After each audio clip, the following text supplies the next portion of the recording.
வணக்கம்மா. பாருங்க, குண்டு மல்லி. இது வந்து அடுக்கு மல்லிம்மா. சரிங்களா? அடுக்கு மல்லின்னு சொல்லுவாங்க, கொடமல்லின்னு சொல்லுவாங்க. இது வந்து தை மாதம் கவாத்துக்கு அப்புறம் இப்படி பூத்துருக்காங்கம்மா. நம்மக்கிட்ட எல்லா வித பூவும் இருக்குமா. இங்கே பாருங்கள், இது ஒரு கனகாமர கலர் கொத்து செம்பருத்தி. இது ரெண்டாவும் யூஸ் பண்ணலாம். எப்படின்னா, இங்கே பாருங்கள், இதை பாருங்கள். இது ஒன்று, இது ஒரு தெய்வத்துக்கு வைக்கலாம், இது ஒரு தெய்வத்துக்கு வைக்கலாம். கீழே ஒத்த செம்பருத்தி, மேலே அடுக்கு. இந்த மாதிரி ரெண்டாவும் பயன்படுத்தலாம். இதனுடைய செடி இதான். எல்லா வகை பூ இருக்குமா நம்மக்கிட்ட. ஒரு 12 வகை ரோஜா இருக்குது, ஜாதி 2 வகை இருக்குது, சங்குப்பூ 4 வகை இருக்குது. ஒத்த ஊதா சங்கு, அடுக்கு சங்கு, வெள்ளை ஊதா, அந்த மாதிரி சந்தன முல்லை நிறைய பூ இருக்குமா. இந்த பூக்களை வளர்க்குறதுக்கு மாடியில் என்ன ஐடியான்னு கேட்குறீங்க. ஐடியா சொல்லுங்கன்னு. நம்ம எப்படி காய்கறிலாம் வளர்க்குறோமோ ஒரே ஃபார்முலா தாம்மா. ஃபஸ்ட்டு தொட்டியே வாங்க வேணாம். நீங்கள் செடி வளர்க்கணும், ரோஜா வளர்க்கணுன்னு ஆசைப்பட்டவங்களுக்கு நம்ம செலவில்லாதையே நம்ம தொட்டி செய்யலாம். அது எப்படின்னா, அரிசி வாங்கிட்டு வர சாக்கு, மளிகை ஜாமான் வாங்கிட்டு வர சாக்கு, ரெண்டாவது இந்த மல்லி கவர்லாம் நிறையா வாங்குவோம். அதனுடைய கவரு அமேசானில் ஆர்டர் போட்டு வாங்குவீங்க. அந்த கேரி பேக் வர்றதுலாம் நல்லா ஸ்ட்ராங்காக இருக்குமா. அதில் 4 ஓட்டையை போட்டு அந்த ஓட்டையில் பஞ்சோ செத்தையை வச்சு தோட்ட மண் போட்டு நீங்கள் எப்படி நிறைய செடி வளர்க்கலாமா. நிறைய ஐடியாஸ் இருக்குது. இங்கே பாருங்கள், ரோஸ் அடுக்கு செம்பருத்தி. இது வந்து தாய் புள்ள பேத்தின்னு 3 வகை இருக்குமா நம்மக்கிட்ட. ஒரு செடி உருவாகக்குள்ளே நம்ம உருவாக்கிடணும். இது வந்து பாரிஜாதத்தில் 2 செடி இருக்குது. இது உடல் முடியாமல் இருந்தது, இதை தேத்தி கொண்டு வந்திருக்கேன். பாரிஜாதத்தில் 3 வெரைட்டி இருக்குது. இதை பாருங்கள், மலர்ந்து மலராத இருக்குது. இவங்க நாளைக்கு தான் நல்லா மலருவாங்க. இதை பாருங்கள், ரோஸ் செம்பருத்தி. இவங்க மலரட்டாங்க.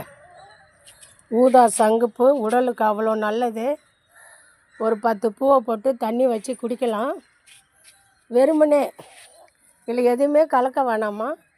இது தண்ணியில் கொதிக்க பூவோட நிறைய வெள்ளையாயிடும். ஹெல்த்துக்கு அவ்வளோ நல்லது இது. அவரைப்பூ எப்படி இருக்குது பாருங்கள். இது பூக்களில் எத்தனை நிறங்கள்ன்ற மாதிரி இது. அதனால தான் அவரைப்பூ காட்டுறேன். எவ்வளோ பியூட்டிஃபுல்லாக இருக்காங்க பாருங்கள். ஒத்த இது ஹைப்ரிட் செம்பருத்திமா. ஒரு நாளைக்கு 10 கூட பூக்கும். நமக்கு ரொம்ப சந்தோஷமாக இருக்கும். சரிங்களா? இவங்கெல்லாம் ஜினியா பூ. இந்த பூக்கள் இருந்தால் தான் நமக்கு வண்டு வந்து காய்கறிகளோ மற்றதோ நமக்கு நிறைய கிடைக்க வாய்ப்பு. இந்த பூச்செடிகள்லாம் இருக்கணும். இதெல்லாம் இருந்தால் தான் நமக்கு நிறைய தேனீக்கள் வரும். பாருங்கள், ரோஜாக்கள் பாருங்கள். நான் ஐடியா சொல்கிறேம்மா. நமக்கு ரோஜாக்கள் ஒரு 13 வெரைட்டி இருக்குது. கருப்பு ரோஸே இருக்குது, ஆனால் இது இன்னும் பூக்கலாமா. இந்த ரோஜாக்களோட நிறத்தை பாருங்கள். இதை பாருங்கள், செவந்தி நிறத்தை பாருங்கள். எந்த அளவுக்கு பெருசாக பூத்துருக்காங்க பாருங்கள். இதெல்லாம் தனித்தனியாக எதுக்கு காட்டுறேன்னா, பூக்களை பற்றி நான் சொல்கிறது உங்களுக்கு உண்மைன்னு தெரியணும். இங்கே பாருங்கள், இது வந்து வெள்ளை கனகாமரம். இது ரேர். இது வெள்ளை கனகாமரம் வாங்கியாந்து வச்சுருக்கேன். பாருங்கள், வாடாமல்லி. அதாம்மா, மண் வச்சு தோட்டம் வைக்கணுன்ற ஒரு நினைக்கிறவங்க மண், கொஞ்சம் எம்சாண்டு, கொக்கோ ஃபிட்டு, மாட்டு சாணம், ஆட்டா முழுக்க உங்களுக்கு எது கிடைக்குதோ அதை கொஞ்சம் சேர்த்துக்கிட்டால் போதும். நீங்கள் வைக்கிற தொட்டியை பொறுத்துமா. இது ஒரு அரளிமா. நீங்கள் வைக்கிற தொட்டியை பொறுத்து சின்னதாக வச்சுருந்தீங்கன்னா சின்னதாக கொஞ்சம் கலந்துக்கலாம். பெருசாக வச்சிங்கன்னா பெருசாக கலந்துக்கலாம். இவங்க ஒரு சேஞ்சிங் ரோஸஸ்ஸு நிறையா இருக்குமா. அளவு வேணும்னா ஒரு சின்ன தொட்டி இருந்தால் அழகாக நான் முறம் கணக்கில் சொல்கிறேம்மா. ஒரு முறம், அதாவது ஒரு கவர்லேயே அந்த ஹோல் 4-5 ஹோல் போட்டுட்டு அதில் செத்தை கொஞ்சம் போடுங்க. அப்போ தான் அதுவும் நமக்கு எரு தான். செத்தையை போட்டுட்டு தோட்ட மண் கொஞ்சம் போடுங்க. இருக்கிறவங்க தோட்ட மண்ணிலே செடி வைக்கலாம். இல்லை எனக்கு கொஞ்சம் எக்ஸ்ட்ரா வேணும், நான் இன்னும் செய்யணுன்னா தோட்ட மண், கொக்கோ, எம்சாண்டு, ஆற்று மணலோ ஏதோ எம்சாண்டு, இப்போ வீடு கட்ட அந்த ஜல்லி மண் மாதிரி இருக்காது, மேலே கொக்கோ ஃபிட்டு, மேலே தோட்ட மண், அது மேலே மாட்டு சாணம் போட்டு பள்ளம் பறித்து செடி வைக்கணும். அதுக்கப்புறம் கொஞ்சம் தோட்ட மண்ணை போட்டு செடியை நல்லா டைட்டாக மூடணும். மேலே இருக்கிற காற்று அதுக்கு போகக்கூடாது. அதுக்கு ஒன்லி நைட்ரஜன் தான் தேவைப்படும். அதுக்கப்புறம் நீங்கள் ரெகுலராக தண்ணி ஊற்றணும்.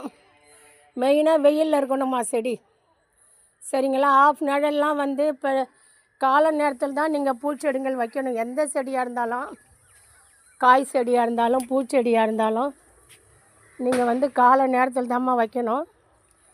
இதை பாருங்கள், நான் காகிதப்பூ கூட வச்சுருக்கேன் பாருங்கள். காகிதப்பூ வச்சுருக்கேன், அந்தி மந்தாரம் வச்சுருக்கேன். இதே பாருங்கள், கோழி கொண்டை வச்சுருக்கேன். நிறைய பூத்தோட்டம் மாடியிலையும் வச்சுருக்கேம்மா. இதை பாருங்கள், பெரிய சந்தன முல்லை, இதை கொடைக்குண்டு மல்லி. இது என் தாய் மாமன் விட்டு செடிமா, சரிங்களா? தாய் இல்லா போனாலும் தாய் மாமனுடைய உறவு நமக்கு வேணும் அப்படின்னு வச்சுருக்கேம்மா. இது தாய் மாமன் வீட்டு செடி, பாப்பாவுக்கு மேரேஜ் பண்ணும்போது எடுத்துகிட்டு வந்தேன், சரிங்களா? இவங்க தான் சந்தன முல்லை. கிட்டத்தட்ட 14 வருஷமாக இருக்காங்க பூச்செடி. டிஸ்கிரிப்ஷனில் என்னுடைய நம்பர் கொடுக்குறேன். எனி டவுட்டாக இருந்தாலும் என்ன இருந்தாலும் ஷார்ட்ஸில் வீடியோவில் கேளுங்க. இல்லை ஒரு செடி வச்சு எனக்கு டெமோ பண்ணி ஷார்ட் போடுங்க, வீடியோ போடுங்கன்னாலும் உங்களுக்கு நான் வீடியோ போடுறேம்மா. புதுசாக பூ வைக்கிற செடி வைக்கிறவங்களா இருந்தாலும் எப்படியோ உங்களுக்கு என்ன வீடியோ வேணும், நீங்கள் என்ன அடுத்து செய்ய போகிறீங்க, அதை ஒரு டெமோ பண்ணி காட்டுங்கனாலும் காட்டுவேன். தேங்க்யூம்மா. சப்ஸ்கிரைப் பண்ணுங்கள், லைக் பண்ணுங்கள், ஷேர் பண்ணுங்கள், கமெண்ட் பண்ணுங்கள்.